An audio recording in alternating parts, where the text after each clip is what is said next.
আরে যখন ভগবান আমার বংশীর সুর করতে থাকে নামটা কি হয় বলতো? বলে বৃন্দাবন মে রাধে, বলে যমুনা বলে রাধে। এরকম নয়, সবাই মিলে তো বাহু তুলে করতালি দিয়ে ভগবানের নাম গুণগান করবো, তাই তো? বলো বৃন্দাবন মে, वृंदावन में वृंदावन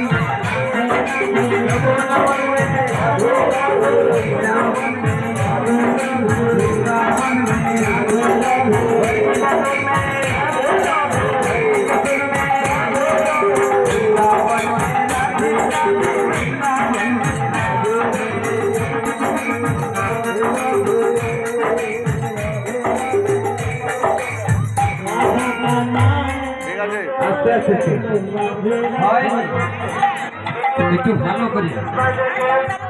বছরে এমন দিন আর আসবে না, আজকে 2-3 ঘন্টা পেরিয়ে যাওয়ার পরে কালকে দেখবে এখানে ফাঁকা, কেউ আর আসবে না। আজ যখন এসে গেছি সবাই মিলে দু বাহু তুলে কৃষ্ণ নাম করবো।